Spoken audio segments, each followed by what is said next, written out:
और जब आप जिक्र शुरू में करेंगे ना तो आपको बड़ी रेजिस्टेंस आएगी अंदर से।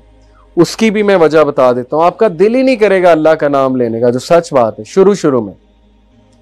क्योंकि जब एक बर्तन पे जंग लगाओ और उस बर्तन को जब मांजने लगे तो बड़ा जोर लगा के मांजना पड़ता है, तो बर्तन को दर्द होता है।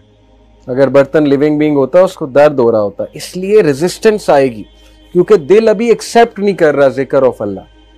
लेकिन आहिस्ता आहिस्ता करेगा, वो कालक धुलेगी पहले, वो दाग उतरेगा पहले मांजना पड़ेगा आपको, दिल को फोर्स करना पड़ेगा जिक्र करने के लिए और नमाज पढ़ने के लिए। First you have to force, then it will become a habit, and the third stage it will become a relief and a joy. Okay, लेकिन कुछ लोग डायरेक्ट जॉय की तरफ जाते हैं, वो ब्लेस्ड लोग होते हैं जिनको अल्लाह के जिक्र से डायरेक्टली सुकून मिल जाता है। तो बी अमंग्स दोस्त। तो इसलिए मैसेंजर ऑफ अल्लाह सल्लल्लाहु अलैहि वसल्लम को एक सहाबी ने कहा, messenger of Allah, the laws of Islam are too many for me. अल्लाह के रसूल, इस्लामिक लॉज बहुत ज्यादा है, मैं किस किस पे अमल करूं? Tell me something I can hold on to. कोई ऐसा अमल बताएं कि मैं करता रहूं, चलते फिरते करूं। द मैसेंजर ऑफ अल्लाह सल्लल्लाहु अलैहि वसल्लम सेड, ला यजालु लिसानुका रतबन मिन जिक्रिल्लाह, keep your tongue moist with the जिक्र ऑफ अल्लाह। चलते फिरते अब देख लें हमारे पास कितनी अपॉर्चुनिटीज आती हैं। ट्रैफिक सिग्नल पे हम रुकते हैं तब जिक्र हो सकता है, गाड़ी चलाते हुए जिक्र हो सकता है, किसी वर्क प्लेस पे जाते हुए, कोई फारिग टाइम है तब जिक्र हो सकता है। बहुत से टाइम है जिक्र करने के, और उसके बेनिफिट्स चेक करें आप कितने, आपके सोल पे, आपकी जो है माइंडसेट पे। एंड दिस हदीस इब्ने अब्बास reported, the messenger of Allah सल्लल्लाहु अलैहि वसल्लम said, whoever increases his prayers for forgiveness, यानी इस्तगफार करेगा, Allah will grant him relief from every worry, a way out from every hardship, and provide from him in ways he does not expect. जो बंदा इस्तगफार बहुत करता है, अस्तगफिरुल्लाह तूबू इलैह एक ये, या सिंपल अस्तगफिरुल्लाह, अल्लाह के नबी 100 बार करते थे दिन में, हालांकि उनके गुनाह माफ थे फिर भी। जो बंदा अल्लाह से इस्तगफार बहुत ज्यादा करता है, अल्लाह ताला उसे हर डिस्ट्रेस से रिलीफ देगा, अल्लाह हर हार्डशिप से उसके लिए रास्ता निकालेगा, और अल्लाह ताला उसे वहां से देगा कि वो सोच भी नहीं सकता। कितनी केस स्टडीज मैं आपको बता सकता हूँ। हमारे पास यूथ आती है काउंसलिंग के लिए, अपने मसले शेयर करते हैं, पर्सनल मसले जो मैं यहाँ बता नहीं सकता। उन्हें कुछ समझ नहीं आ रही होती हम क्या करें, हम फंस चुके हैं, हमें समझ ही नहीं आ रही हम क्या करें। मैं आपको एक लेटेस्ट केस स्टडी बताता हूँ कि देयर वाज दिस सिस्टर जिनकी फैमिली फोर्सफुली उनकी शादी कर रही थी, and she didn't like the guy. ये अच्छी बात नहीं है, औरत से पूछना चाहिए आप शादी करना चाहती हो कि नहीं। इस्लाम ने राइट दिया औरत को, उस पर थोपना नहीं चाहिए। और चूंकि उनकी फैमिली थोड़ी सी जाहिर है नहीं समझती थी इन चीज़ों को, तो मंगनी भी हो गई थी, कपड़े भी खरीद लिए, सब कुछ कर लिया, उन्हें समझ ही नहीं आ रही थी मैं औरत जात हूँ, मैं वीक हूँ, मैं क्या करूँ। All we told was कि do this जिक्र ला इलाहा इल्ला अंता सुब्हानका इन्नी कुन्तु मिनज़ ज़ालिमीन, क्योंकि हज़रत यूनुस को अल्लाह ने उस सिचुएशन से निकाला था, अंधेरे से, मछली के पेट से, इम्पॉसिबल सिचुएशन से।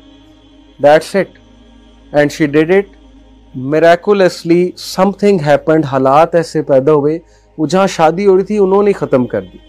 उन्होंने कहा कि हमें लग रहा है, हमारी अंडरस्टैंडिंग है कि लड़का लड़की की नहीं बन रही आपस में इतनी, तो बेहतर ये है कि ना किया जाए, स्टेप पे ना लिया जाए। हालांकि उनके पेरेंट्स ने कभी ख़त्म नहीं करना।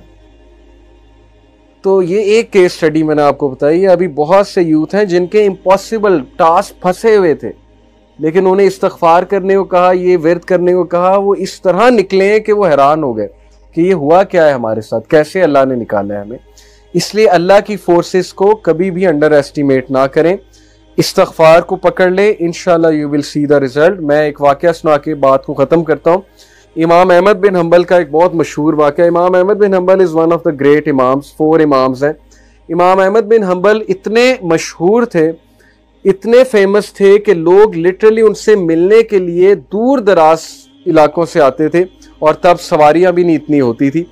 तो इमाम अहमद बिन हम्बल एक बार इराक के एक इलाके में गए, और वहाँ पर जब थक हार गए तो एक मस्जिद में जाकर उन्होंने रेस्ट करना चाहा, तो होटल्स वगैरह नहीं थे उस इलाके में।